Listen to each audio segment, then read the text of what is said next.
Pada video kali ini kita masuk di bab 3, yaitu pengenalan dan basic Cisco CCNA 200-301 part 1. Materi yang dibahas adalah remote Cisco, real device, remote Cisco pada paket tracer, perintah dasar Cisco, dan yang lainnya. Untuk yang pertama adalah remote Cisco real device. Nah, di sini kita akan belajar cara meremote dengan real device.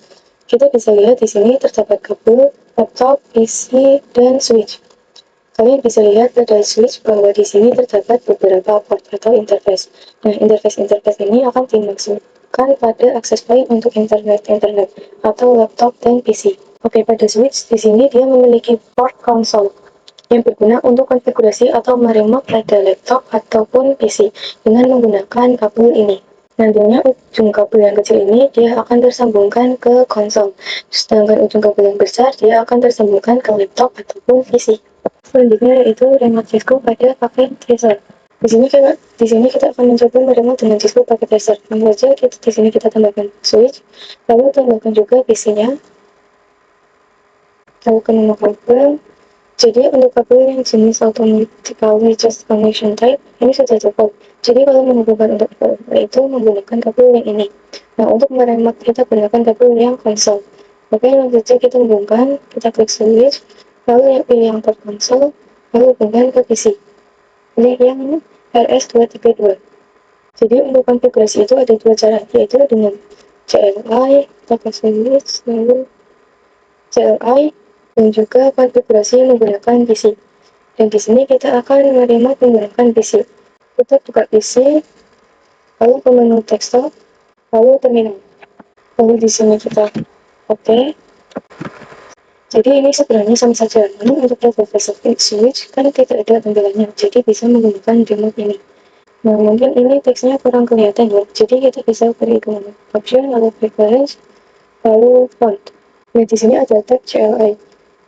Jadi kalian bisa ubah, misal di sini saya ubah menjadi 18 agar lebih besar. Kalau apply, langsung. Lalu kita coba buka lagi. Kalian bisa kalian lihat teksnya ini lebih besar ya. Oke, jadi ini untuk remote dari Cisco pakai tracer. Berikutnya adalah perintah dasar Cisco. Nah, di sini kita akan belajar tentang perintah dasar Cisco. Oke, di sini kalian bisa saja di sini. Lalu kita buka yang switch-nya. Lalu pada tab CLI bisa kalian lihat di sini ada simbol lebih besar.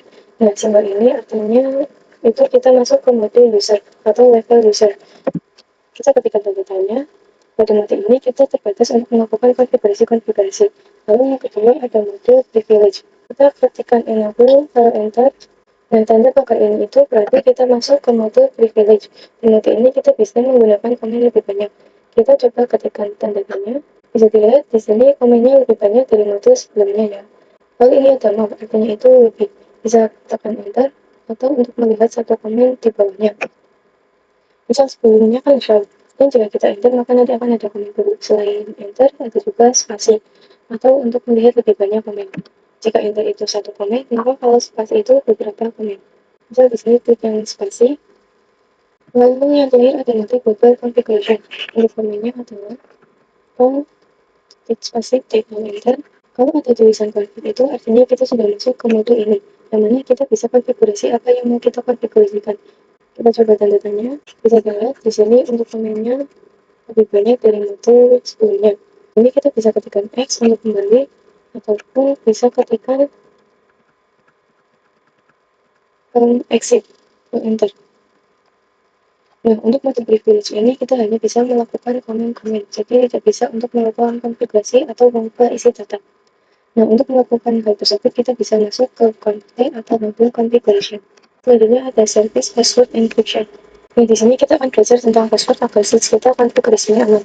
Dan saja kita switchnya. Dan di sini kita masuk ke mode privilege. Kalian bisa tekan N lalu enter, lalu masuk ke mode configuration. Dan ketikkan config, lalu enter. Lalu kita ketikkan tab, lalu ketikkan press tab. Jadi kalian bisa gunakan tab untuk melengkapi kata-katanya. Di sini kita ketikkan saja untuk passwordnya misal 123, lalu enter, kita exit, enter, lalu exit lagi.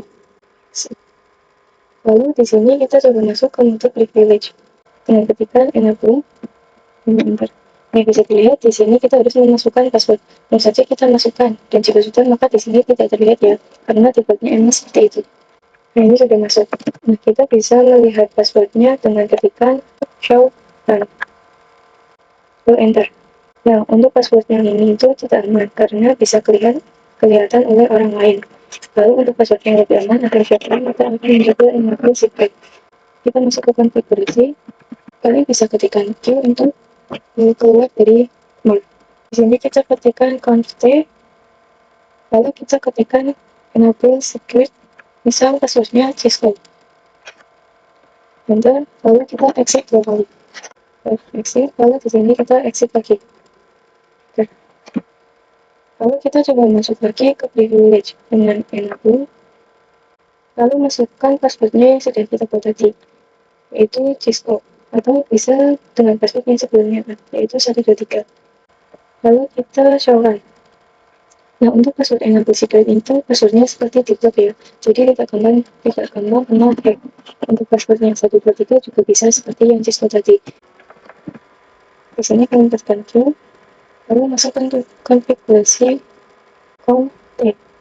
Lalu enter, lalu ketikkan lagi service password encryption. Untuk command ini itu untuk memblokir password yang 123 agar seperti yang Cisco. Enter lalu exit. Lalu kita show run. Nah, perhatikan, sekarang passwordnya sudah terblokir. Namun ini masih tidak secure. Kalian bisa kopikan saja passwordnya, lalu ke Google Chrome, dan ketikkan Cisco password Jetgrid. Di sini kalian pilih saja salah satu. Misal di sini saya gunakan yang ini. Setelah itu pastikan passwordnya sudah kita copy tadi. Lalu show password, dan di sini password ini kelihatan. Jadi bisa dihack ya. Lalu berikutnya adalah konfigurasi IP address pada Cisco router. Di sini kita akan mengkonfigurasi IP address pada router. Sebelumnya kita akan tambahkan satu buah router, lalu tambahkan switch. Kemudian di sini kita akan tambahkan 3 buah PC. Lalu kita hubungkan dengan kabel automatically. Kita klik kabelnya lalu dari router ke switch. Kemudian dari switch ke PC 1 dan PC 2. Lalu yang terakhir dari router ke PC 3. Oke, jadi untuk PC 1 dan 2 itu sudah beda network dari PC 3 ya, karena sudah beda segmen atau port-port yang ada di router. Atau kita lihat di sini ada tulisan FA0/0 dan FA0/1. Jadi FA0/0 itu segmen 1 dan FA0/1 itu segmen 2. Oke, sebelumnya kan untuk konfigurasi IP di router kan lewat menu config ya. Akan tetapi di sini kita akan gunakan yang real to base, yang nantinya kita akan lakukan CLI. Dan saja kita konfigurasikan. Nah, di sini kita exit lalu enter, lalu masuk ke konfigurasi. Sebelumnya kita akan temukan IP yang akan kita gunakan. Jadi untuk segmen 1 yang sebelah kiri kita gunakan IP 10.10.10.0/24. 10.10.10.0/24. Sedangkan untuk yang segmen 2 network sedangkan untuk yang segmen 2 atau network sebelah kanan kita gunakan IP 20.20.20.0/24. Oke, kemarin kita sudah konfigurasi default gateway untuk yang FA0/0 itu adalah 10.1. Kemudian untuk PC 1-nya itu 10.2, lalu PC 2-nya 10.3. Oke, kemarin kita sudah konfigurasi default gateway-nya untuk yang FA0/0 itu adalah 10.1. Kemudian untuk PC 1-nya 10.2, lalu PC 2-nya 10.3.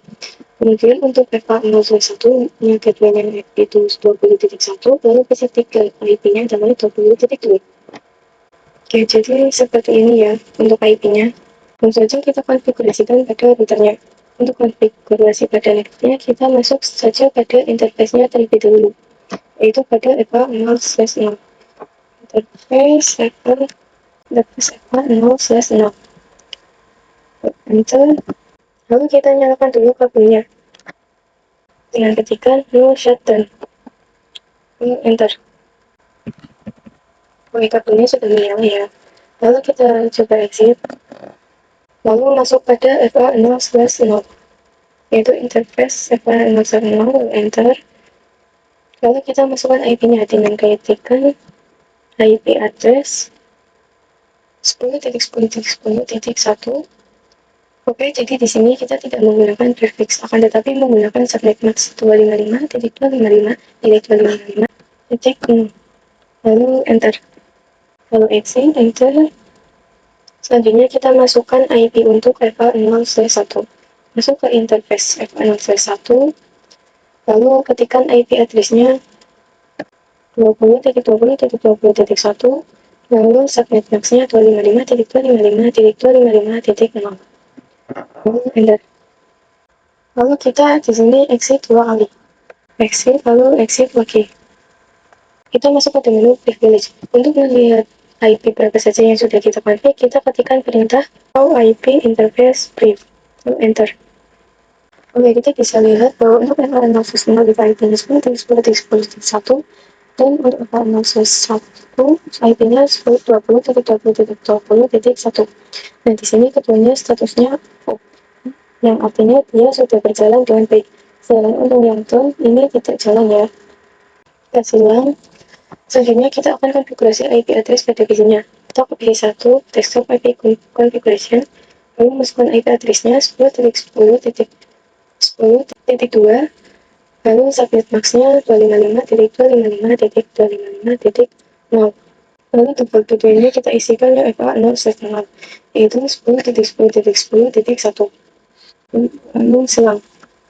Lalu pada PC2, desktop IP configuration, masukkan IP-nya 10.10.10.3, lalu subnet max-nya 255.255.255.0. Lalu default gateway 10.10.10.1. Lalu selang. Kemudian kita masuk pada PC3, desktop IP configuration, masukkan IP-nya 10.20.20.20.2, lalu subnet max-nya 255.255.255.0.